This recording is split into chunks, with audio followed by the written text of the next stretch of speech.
और ये स्ट्रैटेजी मैं आज क्यों बता रहा हूं, बोलोगे सर ये आप पहले क्यों बता रहे हो, इसलिए बता रहा हूं क्योंकि ये बात कोई नहीं बताता है। ये जो एग्जाम है किसी जंग से कम नहीं है, यहां पर भी आपको किसी को हराकर आगे बढ़ना है, अपनी नौकरी पक्की करनी है, तो अपने आप को औरों से बेहतर साबित करना पड़ेगा कि आप ही बेस्ट क्यों हो, आप ही को नौकरी क्यों मिलेगी, तो आप में वो काबिलियत होनी चाहिए। एक होता है पेपर निकालना और एक होता है पेपर में टॉप करना है। जैसे मैं हमेशा से कहता हूं कि मैंने बहुत सारे पेपर क्रैक किए हैं, सिर्फ क्रैक नहीं किया, सिलेक्शन लेके छोड़ा है। तो मैं बस आपसे अपने एक्सपीरियंस को शेयर करना चाहता हूं कि आपको क्या करना है। अगर हम प्रिपेयर कर रहे होते हैं, ठीक है, तो पूरी जिंदगी हमारी प्रिपरेशन में ही लग जाती है। एक एस्पिरेंट का सिलेबस कभी नहीं खत्म होता, इस बात को ध्यान रखना। मेरे इस डायलॉग को हमेशा से ध्यान रखना कि एक एस्पिरेंट का सिलेबस कभी भी खत्म नहीं होता है, ठीक है। समझ में आ गई बात। अब सिलेबस खत्म नहीं होगा, फिर भी हमें जो है स्कोर तो पूरा का पूरा चाहिए, तो कैसे करेंगे? तो सबसे पहले बात है कि आप जब अभी तैयारी कर रहे हो ना, तो अपने सिलेबस पर भी बेशक फोकस करो, कोई दिक्कत की बात नहीं। अभी सिलेबस पर फोकस करना है, चाहे मैथ हो, इंग्लिश हो, रीजनिंग हो, जीके हो, चारों सब्जेक्ट पे बराबर का फोकस होना चाहिए। ये नहीं, स्टूडेंट पूछते भी हैं कि सर क्या चारों सब्जेक्ट पढ़े दिन में, तो भाई मेरे भाई बिल्कुल चारों सब्जेक्ट पढ़ने हैं। अगर नहीं पढ़ोगे तो नंबर नहीं आएंगे। जितने नंबर का मैथ है उतने ही नंबर का इंग्लिश है, उतने ही नंबर का रीजनिंग है, उतने ही नंबर का जीएस है, यानी पढ़ने सब है। तो क्या ये 4 महीने पढ़कर निकाल देंगे? क्या यूट्यूब से क्लासेस लेके निकाल देंगे, एप्लीकेशन से क्लासेस लेके निकाल देंगे? नहीं। आप क्या करो कि अगले 1 मंथ तक पूरा का पूरा जोड़ दो सिलेबस पे, पूरा जोड़ दो सिलेबस पे, कोई दिक्कत की बात नहीं है। लेकिन जैसे आपका 50% भी सिलेबस खत्म हो जाता है ना मेरे दोस्त, जैसे 50% भी सिलेबस खत्म हो जाए, मॉक टेस्ट देना शुरू कर दो। अब बोलोगे सर मॉक टेस्ट में क्या सेक्शनल मॉक दे, फुल लेंथ मॉक दे, कैसे मॉक दे और क्यों मॉक दे? तो मैं आपको बताता हूं। आप जो है जब मॉक टेस्ट की शुरू करोगे 50% सिलेबस खत्म होने के बाद, तो आप ऐसा कर सकते हो कि आप सेक्शनल मॉक टेस्ट देना शुरू कर दो। जैसे टेक्स्ट बुक हो गया या अदर कंपनीज हो गई, उनके मॉक टेस्ट को आप ज्वाइन कर रहे हो, तो क्या होगा, जैसे टाइम एंड वर्क आपने पढ़ा तो टाइम एंड वर्क का क्विज दे दिया, पाइप सिस्टम पढ़ा पाइप एंड सिस्टम का दे दिया, नाउन पढ़ा नाउन का क्विज दे दिया। इससे क्या होगा कि हम अप टू डेटेड रहेंगे और ये नहीं होगा कि आज पढ़ रहे हैं और 10 दिन के बाद हम उसको भूल गए, ठीक है। तो ये फायदा होता है मॉक का।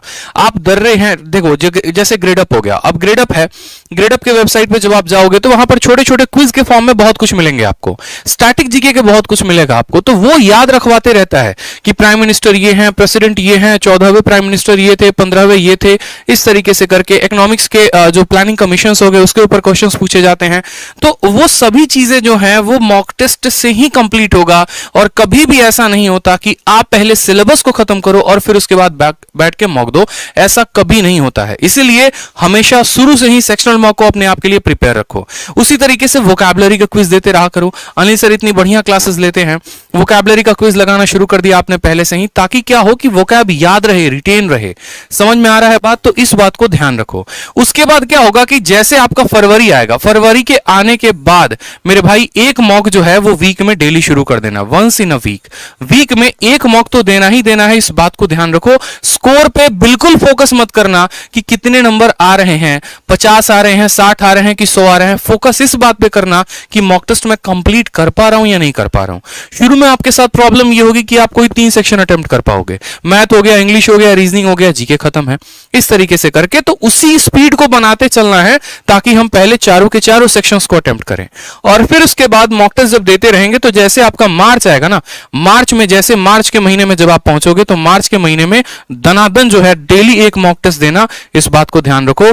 अगर सबसे बड़ा कोई शिक्षक है तो वो आपका मॉक टेस्ट है, सबसे बड़ा अगर आपका कोई गाइडेंस वाला है कोई तो आपका मॉक टेस्ट है। इस बात को ध्यान रखो। तो डेली एक मॉक टेस्ट देना है, डेली एक मॉक टेस्ट देना है, ठीक है। मार्च के बाद डेली एक मॉक टेस्ट देंगे। तो ये हो गया हमारा कि अभी मॉक टेस्ट के लिए अपने आप को प्रिपेयर कैसे करना है। अभी 1 महीने सिलेबस करना है, सिलेबस करने के बाद सेक्शनल मॉक देना शुरू करेंगे। सेक्शनल मॉक खत्म होने के बाद, ठीक है, फरवरी मार्च में एक एक मॉक टेस्ट देना शुरू कर देंगे, ऑल इंडिया रैंक अपना देखना शुरू कर देंगे, ठीक है। ये हो गया मॉक टेस्ट देने के पहले। उस बात ये किया था कि हमें मॉक के पहले क्या करना है, तो अपने सिलेबस को कंप्लीट। फिर हमें मॉक के दौरान क्या करना है, मॉक के दौरान आपने स्पीड देखी है, इसी स्पीड से आपको सवाल को हल करना है। कहीं पर आप फंस भी सकते हो, कहीं पर पक भी सकते हो, तो आपको उस बातों पर फोकस नहीं करना, अपनी रफ्तार को मेंटेन करना है। कभी भी मॉक के दौरान एक बात को हमेशा मेरे दोस्त कोशिश करना, क्वेश्चन नंबर 1 से लेकर 100 तक पहुंचना जरूरी होता है। इसके बीच में अगर 5 सवाल छूट भी जाए ना तो भी कोई फर्क नहीं पड़ता, कोई दिक्कत की बात नहीं है। लेकिन 1 से लेकर 100 तक जो पहुंच गया वो असली योद्धा है। गलती क्या होती है, दिक्कत क्या होती है, हम सवालों के साथ द्वंद्व करना शुरू कर देते हैं। नहीं समझ में आया तो उसके साथ लड़ना शुरू कर देंगे, ऐसे कैसे तुम नहीं बनोगे, जरा हम भी देखते हैं तुम में अकड़ कितना है। वो काम नहीं करना बैठ के पेपर में। 100 तक पहुंचेंगे, रिवीजन अभी से लगातार करते रहेंगे। अब चलिए मान लीजिए कि आपने महीने भर के अंदर कम से कम 20 से 25 मॉक दे दिया दोस्त मेरे, कम से कम आपने मानो महीने भर के अंदर 20 से 25 मॉक दे दिया, तो आपको यह करना है कि प्रत्येक मॉक के बाद आपको उसकी एनालिसिस करनी है। ठीक है, क्या करना है आपको, तो उसकी एनालिसिस करनी है। जैसे मानिए मैंने एक मॉक दिया, उस मॉक में मैंने ये देखा कि मानो यहां सवाल जो आया था वो कितना टाइम टेकिंग था, क्या दूसरों को उतना टाइम लग रहा था तो मुझे भी उतना ही लगा, या मैं उससे और शॉर्ट में कर सकता था। ठीक है, क्या ये सवाल डिजिट सम से बन सकता था, क्या ये सवाल ऑप्शन से बन सकता था। ठीक है, इसमें कौन से ऐसे फॉर्मूला का प्रयोग हुआ था जो मुझे नहीं आ रहा था, अगर मुझे नहीं आ रहा था तो मुझे वो सीखना है। यानी जो भी नई चीजें आपको मॉक के दौरान मिलेंगी ना, उसको आपको एक डायरी में नोट करना है। और जो चीजें रिपीटेड होंगी, जिसमें नॉर्मल सिली मिस्टेक्स आपने कैलकुलेशन के किए हैं, तो उसको छोड़ देना। इस तरीके से पूरा का पूरा मॉक में जो जो इंपॉर्टेंट बातें होंगी अपने डायरी में नोट करते जाना। पेपर के पहले इस डायरी को जबरदस्त रिवीजन मारना। और ये स्ट्रैटेजी मैं आज क्यों बता रहा हूं, बोलोगे सर ये आप पहले क्यों बता रहे हो, इसलिए बता रहा हूं क्योंकि ये बात कोई नहीं बताता है। जब पेपर आता है ना, तो टॉपर तब जाकर मॉक नहीं लगाता, उसकी रणनीति 4 महीने पहले बन गई होती है। अगर मैं आपसे बात करूं, आप अभी जाके उन सीरियस कैंडिडेट को देखो, उन्होंने आज से ही पढ़ाई शुरू कर दी है, उनकी टेबल पे आज से ही किताबें आ गई हैं, उनके जो है मॉक टेस्ट हो गए, उनके नोट्स हो गए, अभी ही टेबल पे सज गए हैं और अभी से वो युद्ध की तैयारी कर रहे हैं। इसीलिए वॉलपेपर भी युद्ध की तरह था कि ये जो एग्जाम है किसी जंग से कम नहीं है। यहां पर भी आपको किसी को हराकर आगे बढ़ना है, अपनी नौकरी पक्की करनी है, तो अपने आप को औरों से बेहतर साबित करना पड़ेगा कि आप ही बेस्ट क्यों हो, आप ही को नौकरी क्यों मिलेगी। तो आप में वो काबिलियत होनी चाहिए, आपका कैलकुलेशन स्ट्रांग होना चाहिए, आपको जीएस अच्छे से आना चाहिए, आपको रीजनिंग तगड़ा होना चाहिए, इंग्लिश में वोकैबुलरी याद होनी चाहिए, आपके मैथ का सवाल देखते चुटकियों में बना दो, मॉक पे जबरदस्त प्रैक्टिस होनी चाहिए, तो बनोगे भाई एक टॉपर। मिथ में मत रहना, लास्ट में 10 दिनों में जाके ये मत सर्च करना last 10 days strategy to crack CGL.